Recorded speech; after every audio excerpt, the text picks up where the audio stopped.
Can this 22 horsepower tractor handle a stump grinder? We're about to find out.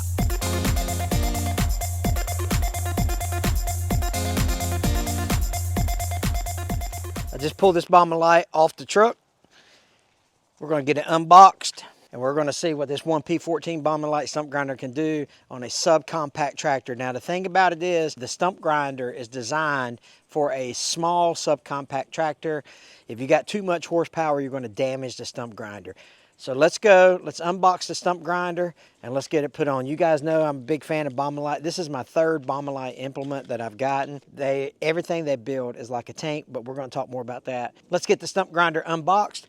Let's get it put on. We got to check the PTO shafts, the slip clutch, things like that. We'll go over that stuff more in the video, but let's get it unboxed.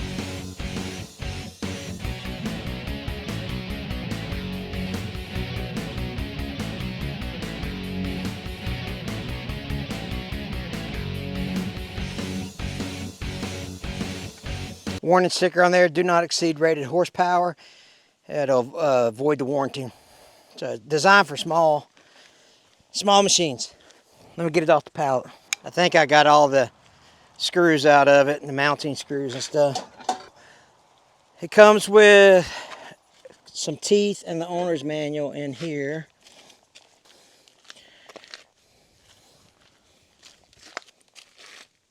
Yep. And then it comes with a couple of extra riders here. So we'll check all that out. You have to make sure the slip clutch is the appropriate tension is on the slip clutch and the appropriate length of the PTO shaft. So we'll do all that. I'm telling you, if you haven't bought bomber light, I mean, bomber light has made a big impact in the YouTube community for you know, showing the products off and stuff, and there's a good reason for it, because this stuff is built phenomenal. Let's get it off the pallet here. And if you got a subcompact tractor, this might be a good option for you.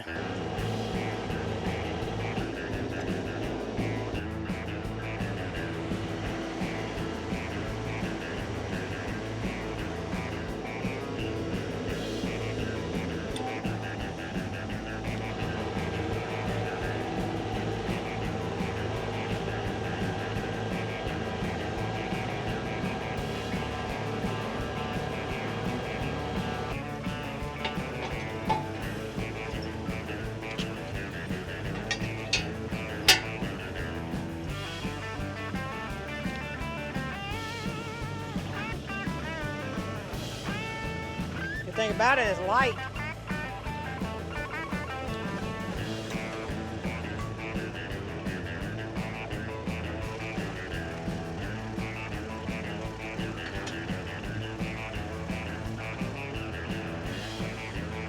Now I can adjust the kickstand.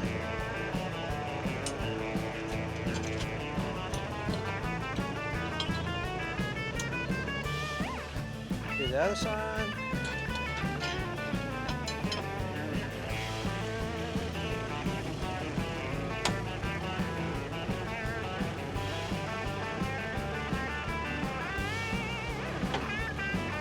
Okay, you need to adjust the angle of this so that when it's getting ready to cut the stump, the drive shaft is in a straight line. So we'll work on that in just a minute and I'll be right back. I think I've got my top link the way I want it for the angle here. Now I need to measure to see if I need to cut my PTO shaft or not. I'm going to measure from the notch in the PTO shaft where the slip collar goes to the input shaft of here. I'm going to take a measurement in a few places.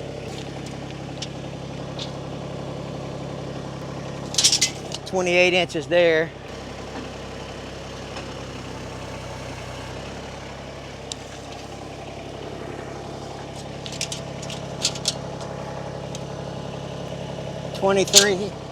That's 23 inches.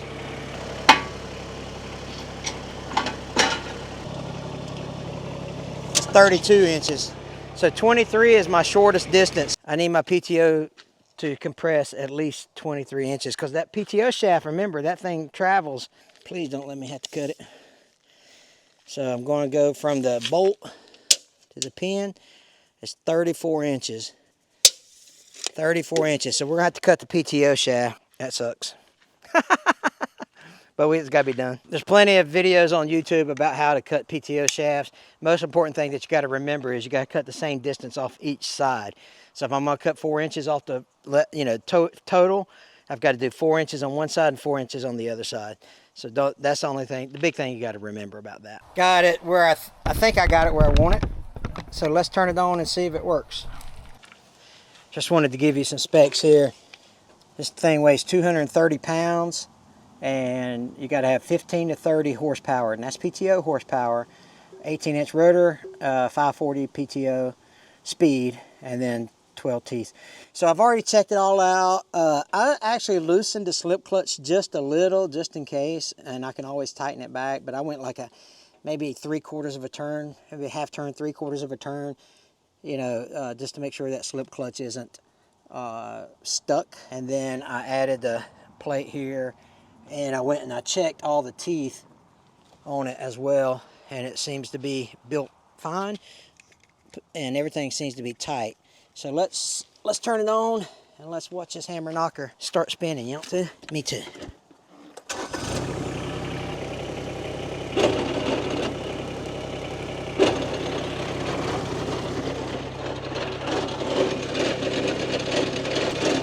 Looks like my PTO safety shield is just a little too close there.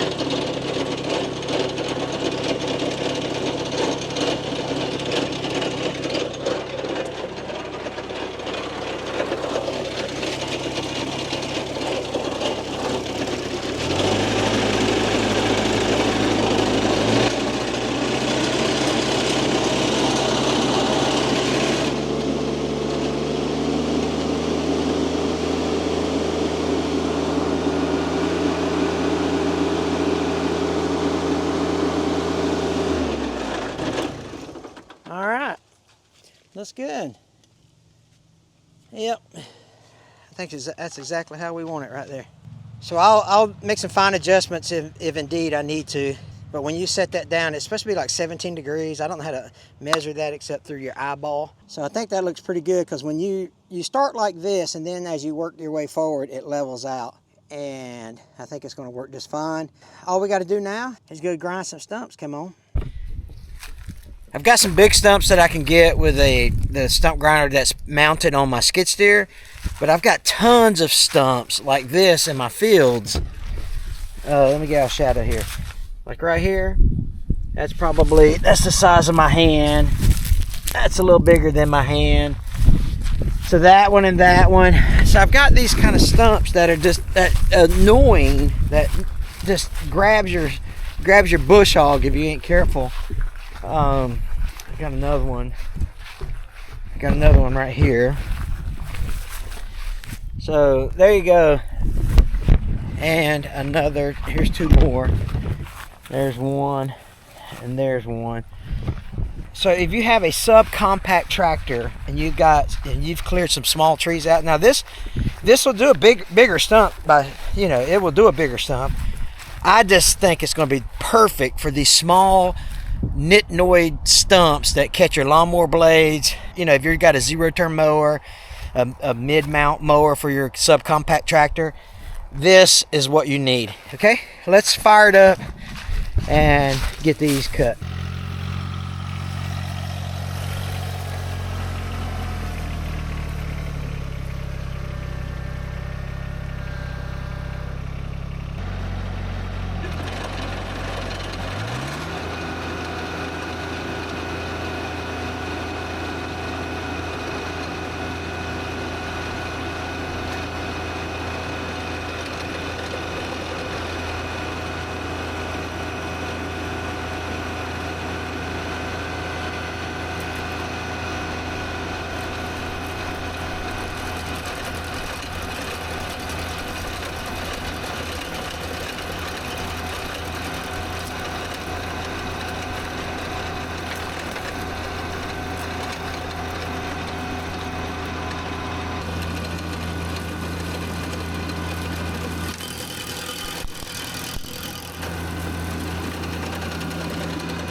Yeah, that makes quick work, don't it? Look at that. Let me get on this side.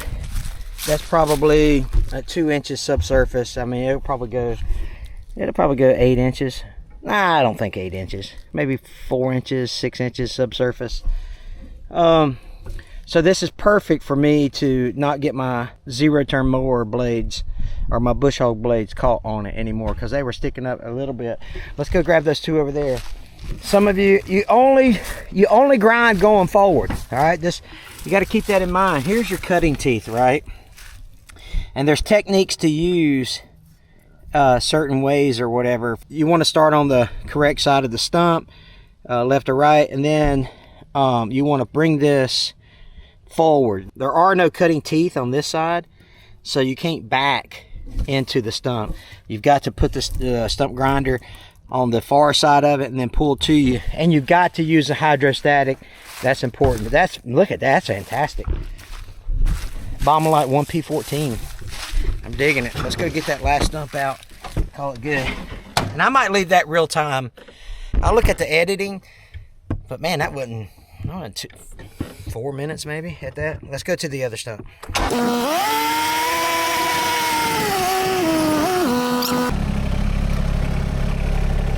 I got that one and this one.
On to the next one. Look at I'm in a hole.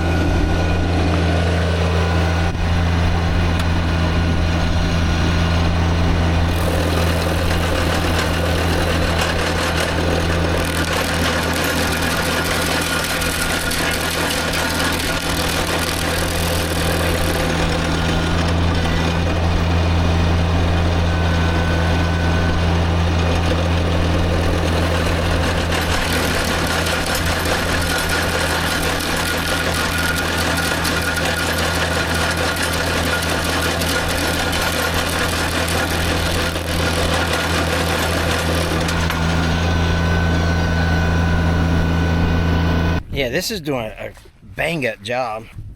So this is rated 15 to 30 horsepower. If you've got a subcompact tractor, this is what you need. Here's the drawbacks. Drawbacks are they're kind of hard on the neck. So if you got neck problems, kind of hard on the neck. And people are going to ultimately say in the comments, they're going to say, hey, just put a TV camera, mount a camera that you can look back on there and see what's going on. Nah, I mean, maybe. I'm just not that person. I think you could possibly do that. I'm just not. I got to look at it. Does that make sense? And what about you guys? You got to look at it. It's not the same as me trying to operate it from a TV screen. The drawback is it's going to be hard on the neck if you're going to do a lot of stumps. If you're going to come out here and you're going to tinker and you're going to get 10 to 15 stumps knocked out, you're good to go. If you're a landscape, hardscape business owner with a subcompact tractor, you might want to consider getting one of these. I mean, it'll pay for itself in just a few jobs. It's amazing. And then let's see, what else is some drawbacks? You can only use a hydrostatic tractor. That's for some precision control type stuff. So if you consider that a drawback, you know, if you got a gear shift or shuttle shift, you're not going to be able to use that. I mean, you can, but it's not recommended at all.